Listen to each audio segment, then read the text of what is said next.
Ça y est, Game of Thrones s'est achevé dans le feu et le sang, mais aussi avec une fin douce et amère. Vous avez été très nombreux à m'écrire, que ce soit sur mes réseaux sociaux, mais aussi sur la chaîne, en me demandant quels étaient mes conseils de lecture. Aujourd'hui, je vous propose de vous répondre dans une vidéo un petit peu globale, où je vais présenter la littérature de Martin. Je vous rassure, je ne vais pas spoiler tout le contenu des œuvres de Martin, ce n'est pas le but. Par contre, je vais vous présenter vraiment toute la littérature, mais aussi vous donner des conseils de lecture. Alors, vous les prenez ou pas, je ne suis pas non plus un expert, je ne veux pas être officiellement la personne la plus qualifiée pour parler de la littérature de Martin, il y en a qui sont beaucoup plus qualifiés que moi, mais je vais plutôt vous dire en tant que lecteur ce que j'ai pensé de certaines œuvres, ce que je vous conseille comme édition, si je vous conseille d'attendre pour acheter une intégrale, si je vous conseille le livre de poche ou plutôt la version un petit peu plus grande, bref, ne vous inquiétez pas, vous saurez à présent tout sur la littérature de Martin. Je vous mettrai dans la description le lien vers un article de la Garde de Nuit qui est le site francophone de référence de l'univers du Trône de Fer. Je vais donc partir sur deux temps dans cette vidéo. Un premier temps où je vais vraiment présenter chaque œuvre vraiment spécifiquement et un autre temps où je vais plutôt m'attarder sur mes conseils de lecture, ce que je vous conseille vraiment de lire en premier si jamais vous ne connaissez pas du tout, ce que je vous conseille d'acheter ou pas, mais vous êtes comme d'habitude libre de suivre mes conseils ou pas. C'est nickel, on peut donc commencer. Déjà, il faut différencier Game of Thrones qui est la série et la saga littéraire qui s'appelle A Song of Ice and Fire en anglais, c'est-à-dire la chanson de glace et de feu,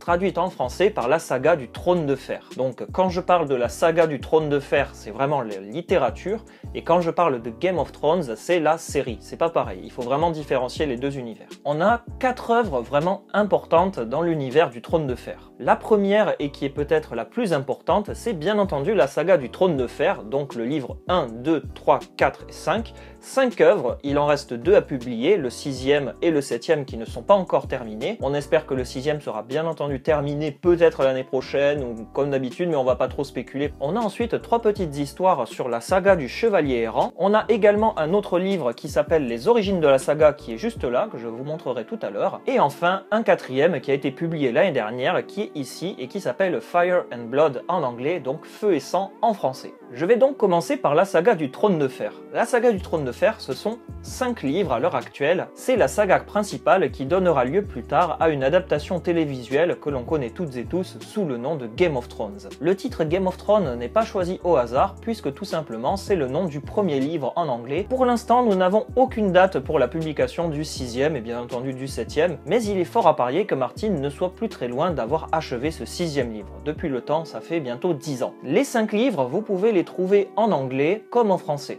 Là, pour ma part, j'ai une version française. La version française, vous avez le choix entre 2 versions. Vous avez soit la version 5 livres, c'est-à-dire qui suit le cheminement des 5 livres de Martin, ou vous avez une autre version en 15 livres qui en fait suit le découpage de la traduction française. Parce qu'il faut savoir que chaque livre de Martin a été traduit sur plusieurs années, ça n'a pas été traduit d'un coup, donc la traduction s'est étalée sur plusieurs années, et pour éviter que les lecteurs n'attendent trop longtemps, les éditeurs ont décidé de découper la traduction en plusieurs temps. Par exemple, le livre 1 que j'ai actuellement dans les mains, il a été découpé en 2 temps, donc comme vous pouvez le voir, vous avez le temps 1 qui s'appelle le Trône de Fer, et vous avez le temps numéro 2 qui s'appelle le Donjon Rouge. Voilà. Là, j'ai dans les mains ce qui s'appelle une intégrale, c'est-à-dire que c'est le livre tel qu'il aurait dû être traduit du premier coup. Vous pouvez acheter soit l'intégrale, soit les 15 tomes comme je vous ai montré. Par exemple, pour le livre 1, vous devrez acheter donc 2 tomes pour faire l'intégralité du tome 1. Dans les 2 cas, je vous rassure, vous aurez le même texte. C'est juste que vous aurez 15 livres d'un côté et 5 de l'autre. Vous avez le choix actuellement entre 2 éditeurs. Soit vous avez l'éditeur J'ai lu, comme je vous montre ici actuellement, vous avez le petit logo, hop, J'ai lu. Donc c'est une version un peu plus de poche. Alors malheureusement, je n'ai pas une version du Trône de Fer vraiment pour vous faire la comparaison, mais je vais vous montrer la différence de taille avec l'autre éditeur. Vous avez par exemple l'éditeur Pygmalion qui lui publie un format un peu plus gros bien sûr. Donc, par exemple là je vous montre un format de Pygmalion comparé à J'ai lu. Pygmalion c'est un peu plus gros, que J'ai lu c'est beaucoup plus petit comme vous pouvez le voir. Donc qui dit que c'est plus petit dit forcément plus de pages, dit aussi peut-être des écritures un peu plus petites, donc c'est comme vous l'entendez, vous avez le choix entre soit un éditeur de poche, chez J'ai lu, ou alors l'éditeur un peu plus gros chez Pygmalion. Pourquoi j'ai choisi l'éditeur J'ai lu? Tout simplement parce que je préfère le format de poche, c'est beaucoup plus simple, même si ça peut poser problème d'un certain point de vue organisationnel, parce que ce sont des livres quand même assez épais, comme vous pouvez voir, hein. Je le prends à pleine main, on dirait des petits dictionnaires, hein. C'est pas des petits livres, hein, bien sûr. Il y en a certains qui sont plus gros que d'autres, donc c'est intéressant parce que j'aimais bien le format de poche. Maintenant aussi, pourquoi j'ai choisi le format 5 intégral et non le format comme je vous ai montré tout à l'heure des 15 petits livres? La raison est double. Déjà, je voulais avoir 5 livres pour faire comme Martine. Il a publié 5 livres, je voulais les 5 intégrales. Je ne voulais pas avoir 15 petits livres. Et la deuxième raison est cette fois-ci financière. Donc j'ai fait le calcul de tous les livres neufs. Tous les livres neufs en intégrale chez J'ai lu, je ne parle que de chez J'ai lu, je ne parle pas de Pygmalion, je ne sais pas les prix actuellement, je me base vraiment sur les prix de ceux-là, vous en aurez pour 84 €. Si vous achetez les 15 petits livres, qui coûtent à peu près 7-8 € chacun, vous en aurez cette fois-ci pour 121 €. Il y a quand même à peu près 40 € de différence, ce qui est énorme. De fait, après avoir fait ce calcul, je voulais acheter les intégrales et non les petits livres pour, comme je vous ai dit, les raisons financières, mais aussi pour rester fidèle, entre guillemets, au format voulu par Martine, c'est-à-dire 5 livres. Je ne voulais pas 15 livres. J'aime bien des fois acheter d'occasion parce que ça me dérange pas du tout. Du coup, j'ai acheté ces 3 premiers pour 13 € sur le Bon Coin et les 2 autres pour 17 € sur eBay. C'est pas des placements de produits, je vous le dis juste. Et du coup, en fait, pour 30 €, j'ai eu l'intégrale des 5 livres. Alors bien sûr, je vous rassure, vous pouvez regarder sur le Bon Coin, sur eBay, sur Amazon, si vous voulez vous acheter neuf, il n'y a pas de souci. Moi, j'ai acheté d'occasion, c'est chacun ses risques et périls. Par exemple, comme vous pouvez le voir, voilà, le livre 2, ici, il y a une espèce de pliure qui fait tout le long, donc c'est un petit peu, ça peut être dérangeant. Mais la couverture était plutôt en bon état, il y a quelques petits pets, voilà, par ici, c'est pas méchant. Le livre est un petit peu plus jauni, les 3 premiers que j'ai achetés ont un peu plus jauni que les autres.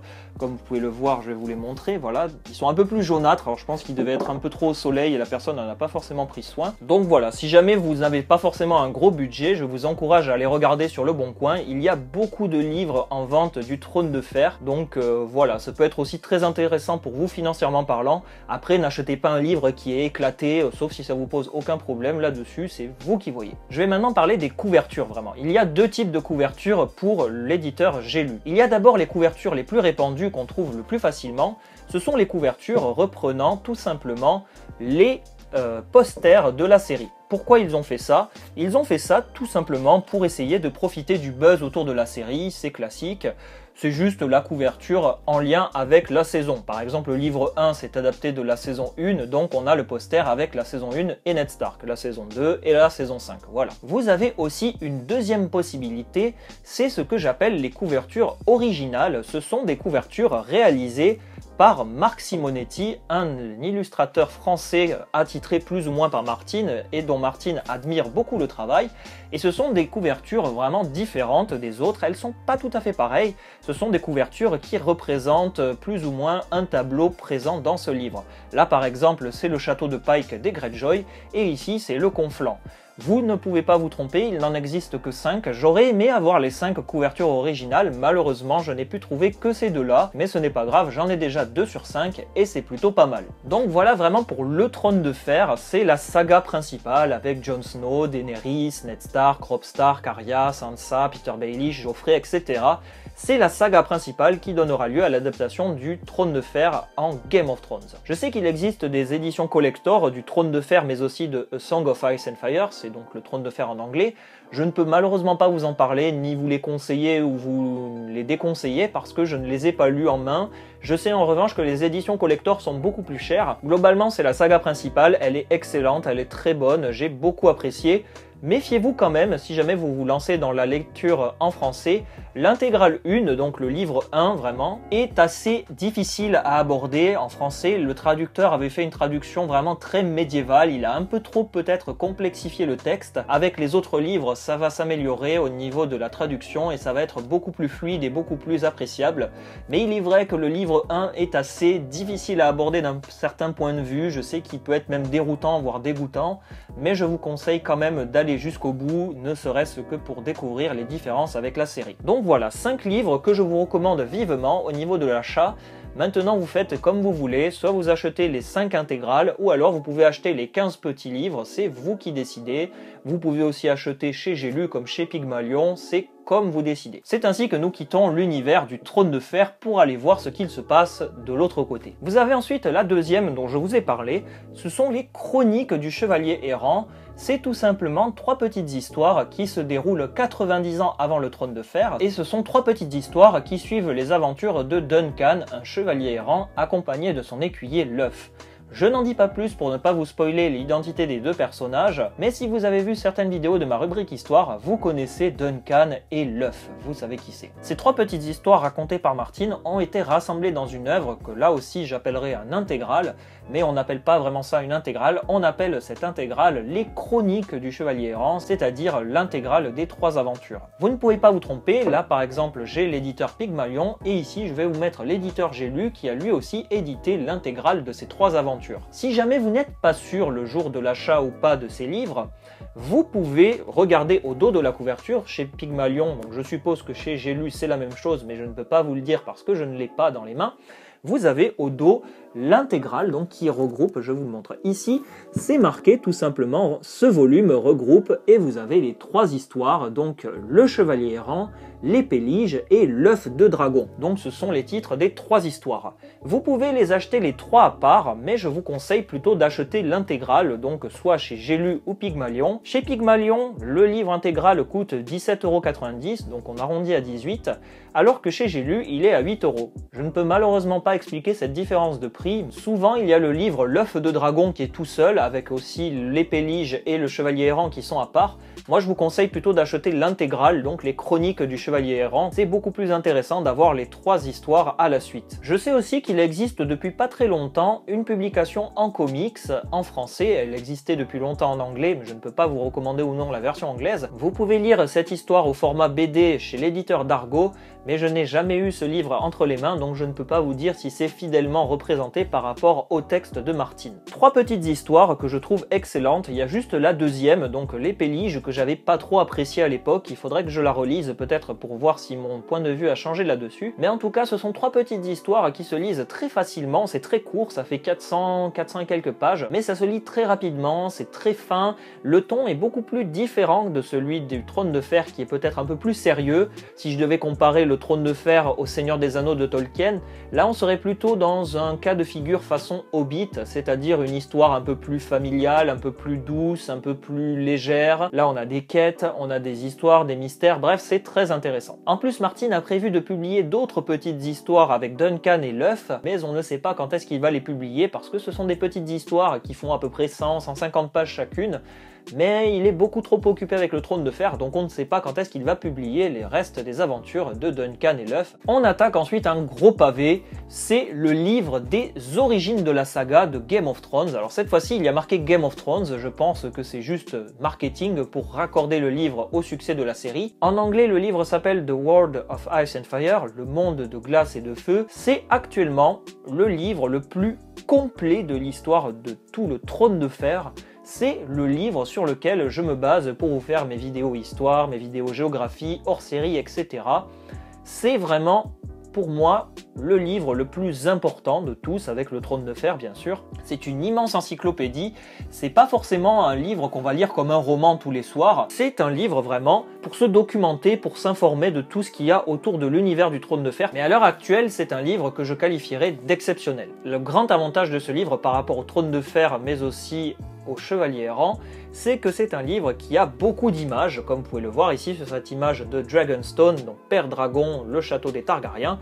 En général, peu importe la page, quand je tourne la page, il est très rare de ne pas avoir des images sur les pages du livre.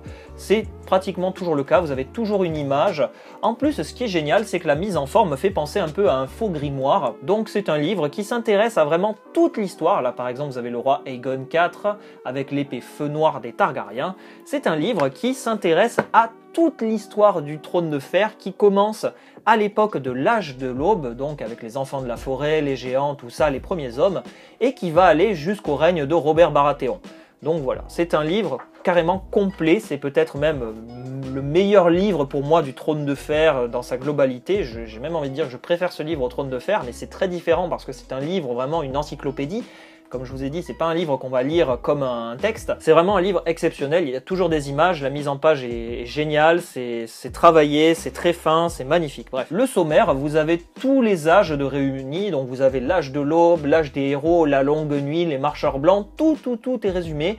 Vous avez ensuite tous les rois Targaryens les uns après les autres. Vous avez tous les territoires qui sont détaillés, par exemple Braavos, Asshai, Yiti. Vous avez vraiment tout ce qu'il faut savoir sur la géographie et l'histoire du Trône de Fer, c'est dans ce livre. C'est un livre vraiment ultra complet que j'adore bouquiner, que j'ai pas lu en totalité parce qu'il y a énormément de choses à lire et puis c'est très des fois indigeste tant il y a d'informations. Bref, c'est un livre exceptionnel dont je m'appuie énormément pour vous raconter l'histoire que je fais avec la géographie et tout ça. Mais moi, comparé au livre, je fais un travail de synthèse, c'est-à-dire que je vais reprendre le livre, ce qu'il dit, je vais aussi reprendre le site de la garde de nuit et Wiki of Ice and Fire, je vais synthétiser toutes leurs informations et je vais prendre vraiment l'essentiel. Donc si jamais vous avez vu toutes mes vidéos histoire, mes vidéos géographie et tout, ce n'est pas un achat perdu parce que je n'ai pas tout dit. Il y a beaucoup de détails dans les livres que j'ai laissés volontairement de côté pour simplifier le récit de la vidéo. Et en plus, je ne peux pas non plus me permettre de tout raconter parce que par respect pour le livre, je ne pouvais pas tout raconter. Sinon, en plus, j'aurais fait des vidéos de 40 minutes à chaque fois et c'était pas possible pour moi. Donc voilà, c'est un livre qui coûte à peu près 40 €, mais vous allez être énormément gagnant là-dessus parce que vous allez en apprendre tellement plus. C'est pas forcément un roman qu'on va lire comme le Trône de Fer, donc je vous mets vraiment en garde. C'est une encyclopédie avec des images et tout, exceptionnel, mais ce n'est pas un roman. Je sais qu'il existe aussi en français un livre que je vous mets ici, que je ne possède pas, qui s'appelle Les cartes du monde connu, et en fait c'est un livre de chez le même éditeur qui va s'intéresser vraiment à toutes les cartes. C'est un livre qui regroupe une quinzaine de posters à peu près sur toutes les cartes du monde connu de Martin. Ça coûte 40 € là aussi, je trouve que c'est un peu cher pour juste des posters, des cartes et tout. Je ne sais pas s'il y a du texte avec, mais pour 40 € je vous conseille plutôt de vous jeter là-dessus parce que c'est un livre qui comporte des cartes, si petites soient-elles et si rares sont-elles. Mais en tout cas, c'est beaucoup plus intéressant d'avoir celui-là. Après, peut-être que vous pouvez le trouver d'occasion. Celui-là aussi, vous pouvez le trouver d'occasion, mais là aussi, faites attention à l'état et compagnie. Et je sais qu'il existe également un livre que je vous mets ici, qui est un livre de recettes, si jamais vous voulez faire des recettes façon le Trône de Fer. C'est un livre de recettes créé par des fans, mais que Martin a canonisé, parce qu'il a écrit en fait la préface de ce livre. Je ne connais pas vraiment le prix, mais si vous voulez faire de la cuisine façon Trône de Fer, pourquoi pas s'acheter ce livre de cuisine. Et bien entendu, je ne le possède pas parce que je suis un très mauvais cuisinier, donc je ne peux pas vous dire si je vous le recommande ou pas. Mais en tout cas, celui-ci, je vous le recommande très vivement parce que c'est pour moi le livre le plus important et le plus complet. Et enfin, on a un dernier livre qui a été publié l'année dernière, en novembre 2018, c'est Fire and Blood en anglais, donc Feu et Sang en français. Un livre qui veut en fait compléter le livre des origines de la saga que je vous ai présenté juste avant et qui en fait va revenir sur la dynastie des Targaryens. Ce qui est très intéressant par rapport au livre des origines de la saga, c'est qu'ici on a affaire vraiment à un roman. Là j'ai entre mes mains la version anglaise, il existe une version américaine que je vous mets ici, mais il existe aussi une version française en 2 parties que je vous mets ici. Pourquoi j'ai acheté la version anglaise? La raison est toute simple. Déjà, les 2 parties en français ont été publiées avec plusieurs mois d'écart. Moi, je voulais le texte intégral du premier coup. La version française a enlevé les images parce que dans ce livre, ce qui est très intéressant, c'est qu'il y a des images de tous les rois Targaryens, des histoires qui gravitaient autour. Et en fait, je voulais les images et malheureusement, les 2 parties en française ne comportent pas ces images. Mais je vous rassure, normalement à la fin d'année, il y aura une intégrale en français qui regroupera ces 2 parties en un seul et même livre avec les images. Donc voilà un petit peu pour la présentation. J'ai pris la couverture anglaise parce qu'elle me plaisait plus que la couverture américaine. Vous avez tous les rois présents dans ce premier tome. Ce premier tome commence au fléau de Valyria quand les Targaryens ont fui Valyria et il s'arrête à la régence du roi Aegon III. Donc en fait, ce premier livre va s'intéresser au premier pas de la dynastie Targaryen sur Westeros avec Aegon Ier Targaryen, le conquérant. celui qui a créé le trône de fer, et ensuite on va s'arrêter à la régence d'Aegon III. C'est donc le premier tome, le deuxième tome on ne sait pas quand est-ce qu'il va paraître, mais le deuxième tome s'intéressera au règne d'Aegon III, donc après la régence, jusqu'à la fin des Targaryens avec la chute d'Aerys II, dit le roi fou. Ce livre est une compilation, c'est-à-dire en fait qu'il va rassembler déjà ce qu'on savait dans les origines de la saga, mais il va développer beaucoup plus le côté romancé et tout ça, et en plus ce livre va avoir 3 petites nouvelles à l'intérieur, c'est-à-dire 3 petites histoires que Martin avait déjà publiées dans d'autres livres, dans des recueils, mais je vous en parle pas parce que c'est pas très intéressant, mais en tout cas ils sont à l'intérieur de ceci. C'est même très bien d'avoir récupéré ces 3 nouvelles de Martin et de les avoir incorporées là-dedans, comme ça on a un texte vraiment chronologique. Là vous avez l'image du roi Jaehaerys Ier Targaryen avec sa femme Alysanne, donc des images qui mettent en scène les rois petit à petit, et elles sont très bien. Il y a des petites images, il y a des images un peu plus grosses, là par exemple la reine Alysanne qui est un peu plus vieille, je vais pas tout vous les montrer, mais en tout cas c'est un livre vraiment très abordable qui se lit plutôt bien. Pour ma part, je l'ai lu en anglais, je ne suis pas forcément une lumière en anglais, je fais pas mal d'erreurs aussi, de traduction, de bourdes, mais en anglais j'ai trouvé que je me suis pas trop mal débrouillé sans m'envoyer trop de fleurs. Par moment je devais quand même prendre le dictionnaire pour aller chercher des mots parce que je ne savais pas ce que ça voulait dire, donc des fois je comprenais pas trop, mais en ayant lu les origines de la saga, je comprenais plus ou moins le contexte du livre parce que le tronc principal des origines de la saga est présent, mais il y a beaucoup plus de détails. C'est très intéressant, c'est vraiment un complément romancé du livre des origines de la saga. Et bien entendu, si vous achetez ce livre plus les origines de la saga, ce ne sera pas un achat vain, parce que les origines de la saga, il y a les images, il y a tout ce qui vient autour donc de la géographie, de toute l'histoire avant, avec les marcheurs blancs, l'ascension de Valyria, les Rhoynar, la princesse Nymeria, tout ça.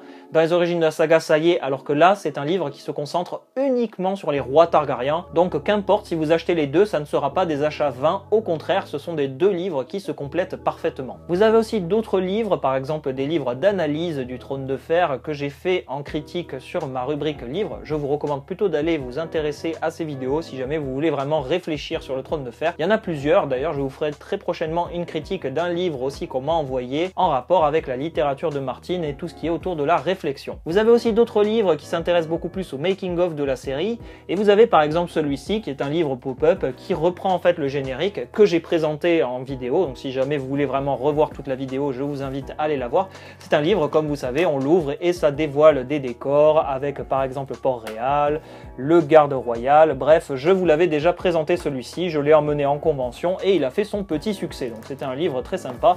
Je vous renvoie directement à la vidéo où j'avais présenté ce livre si jamais, mais ça n'a rien à voir avec la saga du trône de fer, c'est un livre qui revient plutôt sur la série. Du coup, maintenant que vous avez une vision d'ensemble de toute la littérature, quel est, entre guillemets, l'ordre chronologique pour lire les livres? Si vous voulez lire vraiment d'une manière chronologique les livres, c'est très difficile à aborder parce que les livres se chevauchent un petit peu. Par exemple, le livre des origines de la saga, c'est un livre qui va partir de la préhistoire avec l'âge de l'aube, l'âge des héros, les Andals et compagnie, et qui va aller jusqu'au roi Aerys II, le roi fou. Ce livre-ci va commencer avec Robert Baratheon, Geoffrey et compagnie, donc c'est la suite si vous voulez. Mais les Chroniques du Chevalier Errant, c'est plutôt un livre qui va se dérouler sous les rois d'Aeron II, Aerys Ier, donc on est un petit peu au milieu de celui-ci, tandis que celui-là, donc les Feux et Sang, Fire and Blood en anglais, c'est un livre qui va se passer entre le fléau de Valyria et la régence d'Aegon III, donc on est en plein milieu de celui-ci, donc c'est compliqué du coup quand on me demande quel est l'ordre chronologique à lire. Moi je vais plutôt vous donner un ordre pratique vraiment à lire, ce sera beaucoup plus simple pour vous. Je vous propose plutôt de commencer dans un premier temps avec les Chroniques du Chevalier Errant, donc que ce soit chez l'éditeur Pygmalion ou chez l'éditeur J'ai lu, peu importe, vous choisissez celui que vous voulez, parce que pour moi c'est le livre le plus simple pour vraiment se lancer dans l'univers du Trône de Fer. Maintenant je vous conseille d'acheter l'intégrale parce que vous avez les 3 histoires, c'est beaucoup plus simple, donc voilà, je vous recommande de commencer par celui-ci. Ensuite, si jamais vraiment ça vous plaît, je vous recommande de faire les intégrales, donc les 5 livres, c'est très long, je vous rassure, mais en tout cas d'une manière générale les 5 livres sont excellents, il y a beaucoup de différences avec le Game of Thrones, donc là aussi ce n'est pas un achat vain, au contraire vous aurez une autre histoire, d'autres personnages, des personnages qui sont morts dans Game of Thrones mais qui sont encore en vie ici. Imaginez dans le livre par exemple vous avez accès à la psychologie de Schling, vous voyez Schling, Théon, comment il est dans la série, imaginez dans les livres quand vous avez accès à sa psychologie, voir un personnage détruit, tout ça, meurtri, c'est exceptionnel.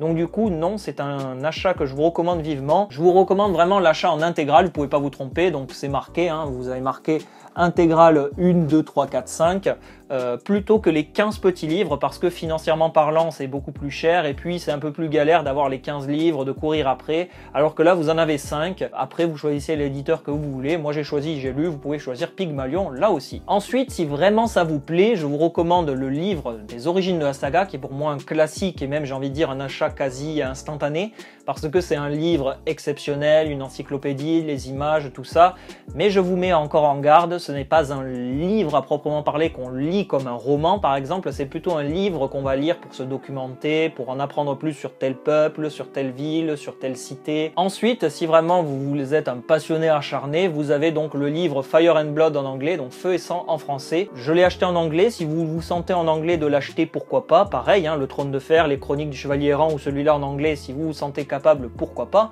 Moi j'ai lu que celui-là en anglais et ça reste assez abordable, après il faut avoir une certaine aisance avec l'anglais, c'est pas forcément donné à tout le monde bien entendu. Je vous conseille pour ce livre d'attendre l'intégrale qui sortira chez Pygmalion en fin d'année, début d'année prochaine, parce que vous aurez le texte intégral relu et corrigé, parce qu'il y a des petites erreurs de traduction dans la partie 1, peut-être qu'il y en aura mais j'espère pas pour eux dans la partie 2, alors que si vous achetez la partie 1 et la partie 2, vous n'aurez pas les images. C'est ainsi que ma vidéo va bientôt s'achever pour la littérature du Trône de Fer, j'espère que ça vous a plu, que vous avez pris plein de notes, que vous avez relevé les éditions que vous voulez, les éditeurs que vous voulez, les prix.